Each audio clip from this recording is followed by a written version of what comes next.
If there is one thing that I could teach you about logarithms, is that a logarithm is an exponent.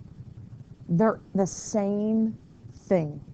A logarithm is an exponent. It equals an exponent. It has the same rules as exponents. A logarithm is an exponent. You'll hear me say it frequently throughout this entire unit. Now, this is a pretty short unit, and you'll find that once you link those two together, this isn't as bad as you think. So before we get into actual logs, I want you to think through the exponent rules. How do you add or subtract exponents? Even something as simple as 3x squared plus 2x squared. What do? Right. How can you do that? How can you combine them? How can you just add them? Because it's not just that you add the numbers together, and it's not just that you leave the exponents alone, but rather that they have to be alike.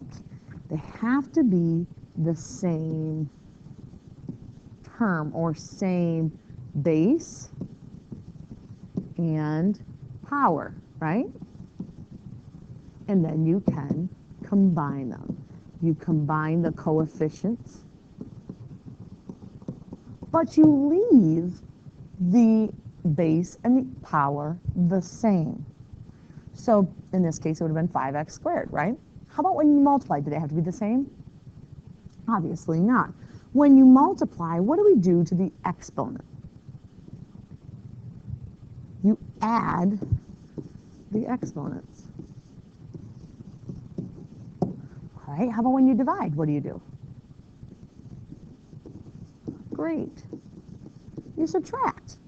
And what if I'm raising it to a power? Maybe you don't understand what I mean by that, but if I said x squared cubed, what would you do? You multiply. And if it's negative, let's think about that. If I had x to the negative 2, what does that mean to do? That means we flip it, right? And if it's to the 0 exponent, anything to the 0 power is 1. Okay, so now with that in mind, let's now look at the next piece of this. As I said to you, a logarithm is an exponent. So when you look at a log, and it says log base 5 of 25, what you're doing is you're asking yourself, okay, what is that exponent? Your base is that little number, so 5 to what power is 25? Think of it as a log equals the exponent. So what makes that true? And I hope that the obvious answer to you is 2. So now 2 to what power equals 8? Well, that would be 2 cubed. All right, now it's a little tricky because now we're looking at this and we're saying, okay, this isn't as simple as just 2 and 8. We've got 1/8. Well, if I was to kind of cover up the fact that that is a 1 over top of it, you might be able to say, okay, I get the fact that it would be 2 cubed to give me 8. Well, how would I get it to flip? Exactly, it would be -3. Now, you should have in front of you a 2 chart, but if you don't have that yet, you'll get it in class. This is honestly a lesson in which I'm using to do in case you're absent. But if you haven't picked up that 2 chart yet, you will for sure. And you'll see that we're still not using calculators, so this 2 chart is actually quite helpful when we're answering these questions. Now, if you're wondering why we're using a 2 chart and not like 3 or 4, 2 chart honestly was the easiest one to find. And that's mainly because base 2 is used in computer programming language. If you haven't been familiar with that, 1s and 0s and all of that, that's how actually your computer is programmed, whether through memory or even through just its own programs, on and off switches. So, okay, so now with that little sidebar there, 2 to what power would be 128? And of course, you'd be able to see that pretty quick. Let's look at the next one. 2 to what power is 1/4? Well, let's start with 2 to what power would give me 4, which would be, of course, 2. And to flip, it would be negative. All right, 10 to what power is 1,000? Hopefully, at this point, you understand how the tens work.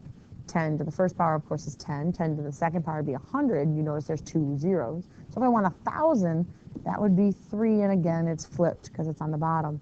3 to what power is 27? And again, that's 3. And that's really, in essence, what logs are all about. A log is an exponent. So logarithms almost seem obsolete, to be quite honest, given the fact that you have calculators. And so you're going to notice in this assignment and in this entire unit, we're going to practice quite a bit with exponents at the same time as dealing with logs. Why? Because logs are exponents. So I want you to kind of be interchangeable with that and understand that the rules kind of go hand in hand. For example, here we have 3 times 3 squared. Anytime you've dealt with these powers, let's be real, you'd have taken your calculator, you'd have figured out what 3 squared was, and you multiplied times 3. But instead, I want you to look at it as a form of an exponent and not just use exponent rules when we have x's or a's or b's or some letter. That this actually could be done as 3 cubed. And this, of course, is 27, so we'll just leave it at that. This next question, you have a 2 chart. Now, you could do 2 to the 7th and say, okay, that's 128, and 2 cubed is 8. And so off to the side of your paper, I have 128 times that 8. But that's really crazy. Isn't there a better way? Certainly, these exponent rules aren't just limited to your x's and a's and b's and letters. In fact, it doesn't. Well, what do we do when we're multiplying? We add the exponent. So this is really 2 to the 10th. And so you should be able to look at your 2 chart and actually able to find what that 2 to the 10th actually is. And so you're going to have to hold on a quick second. I know that sounds strange, but I'm actually trying to find mine real quick. And so the idea is that you can look at your 2 chart and say, okay, 2 to the 10th is, in fact, 1,024. Much better than actually doing it with a calculator. Well, in the same way, we could look at this as 1/2 and actually do 1/2 times 1/2 times 1/2. Or think of this as 2 to the negative 1, and we're cubing it. And what do we do to those powers? We multiply them. Good, so that's 2 to the negative 3. And then you're like, oh, well, 2 cubed, that's 8. And that negative just simply means to flip it. So we can do it in a number of ways. All right, now let's look at this last example that we have here. I have 1/2 to the negative 3. Well, what does that negative do again? It flips it. So this is really asking you what is 2 cubed. Fancy that. That's a pretty easy question as just being 8. Now, if you're listening to this video was pretty much intended to just be a covering of that first lesson that we're going to do in class together.